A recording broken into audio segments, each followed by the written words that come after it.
Здравствуйте! Когда я делал свой первый табурет, я изготовил на скорую руку кондуктор для косого реза.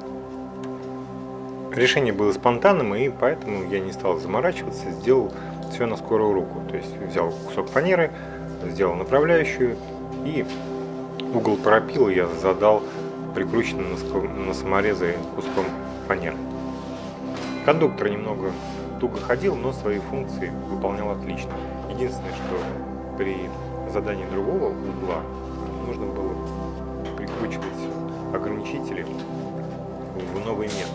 И рано или поздно он бы перестал работать. И вот у меня на горизонте замаячил новый проект. Я собираюсь сделать небольшую тумбочку. Так вот, под это дело я и решил изготовить новый кондуктор, чтобы можно было выставить любой угол, и он более плавно ходил бы по направляющим.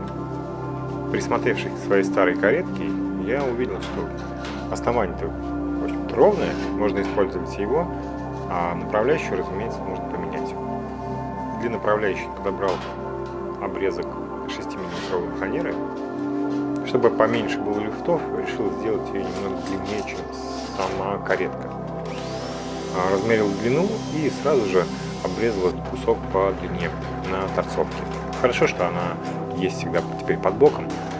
Вот только пылит она сильно, к ней нужно будет придумать какое-то дополнительное пылеотведение. Теперь на циркулярке отпиливаю направляющую.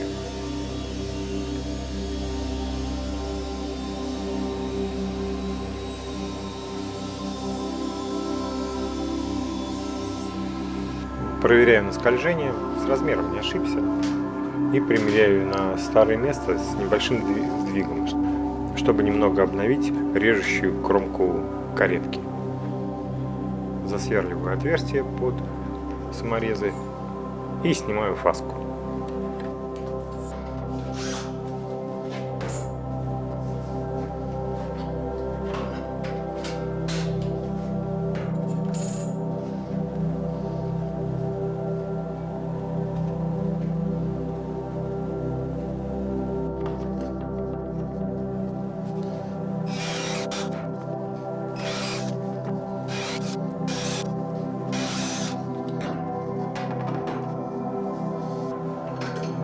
Далее, для того, чтобы ограничитель можно было передвигать и фиксировать произвольно по плоскости каретки, нужно выфрезеровать направляющие.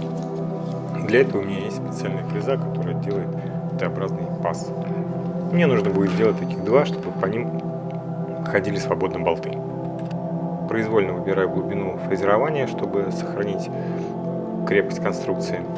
Ставлю произвольный упор из 25-мм фанеры, которая была у меня под боком. Креплю ее струбцинами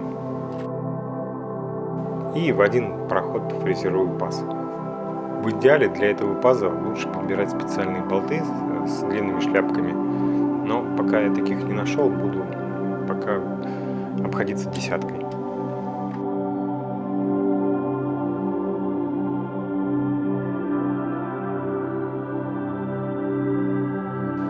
Далее передвигаю упор и фрезерую вторую направляющую.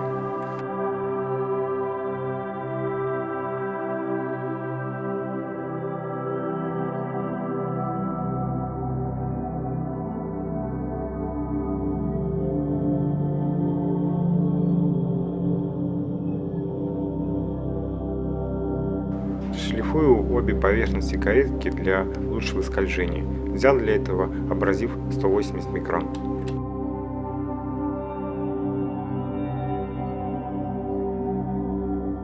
Перехожу к изготовлению упора.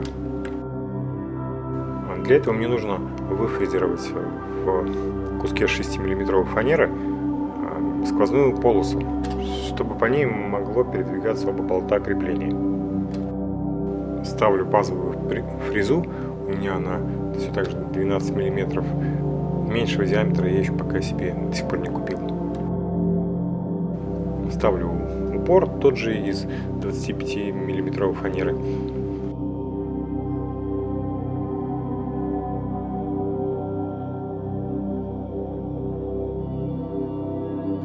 И фрезерую этот паз в 2 прохода.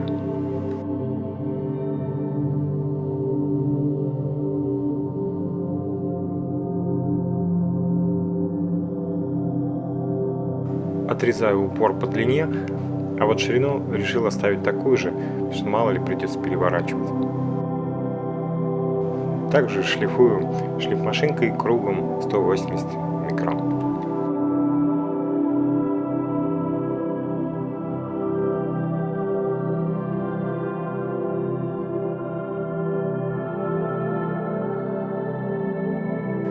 Теперь с помощью клея и саморезов креплю направляющие каретки.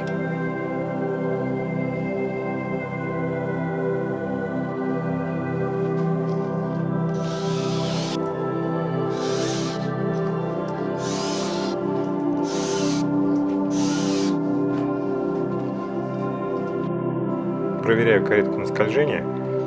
Есть небольшое усилие посередине, но я думаю, когда я все натру воском, скользить будет как по маслу.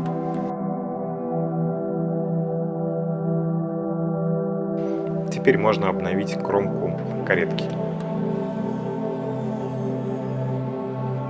Устанавливаю толкатель.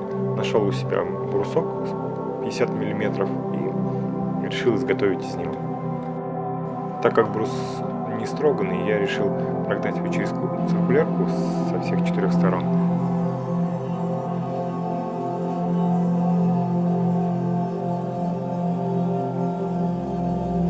Эстетика в этом толкателе меня мало интересует, так что, оставив все задиры от циркулярки, решил сразу же также 180-м зерном просто сделать его гладким.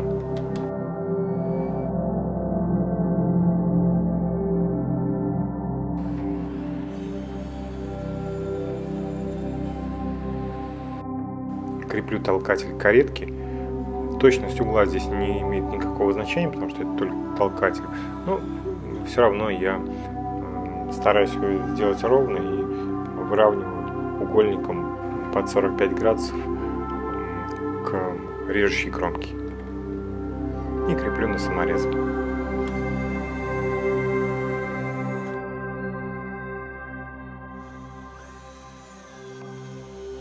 Что ж, осталось собрать всю конструкцию воедино и сделать тестовый пропил.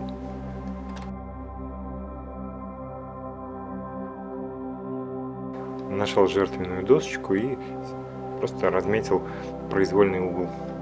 Потом эту разметку нужно сделать параллельно режущей кромке, зафиксировать упор и распилить. Каретка получилась очень простая. И я уверен, что на просторах интернета модификаций кареток для косого реза большое количество. Но моя каретка для косого реза тоже вполне рабочая, и я с удовольствием делюсь с вами своим опытом. На производство этой каретки у меня ушло примерно час времени, даже меньше. И я буду очень рад, если этот ролик окажется вам полезным. Возможно, как-то эту каретку можно еще модифицировать, чтобы сделать ее более удобной. Что, если дадите мне пару советов в комментариях, тоже буду очень признателен. Я стараюсь выкладывать видео регулярно, так что подписывайтесь на канал, будет еще много интересного. Всем пока!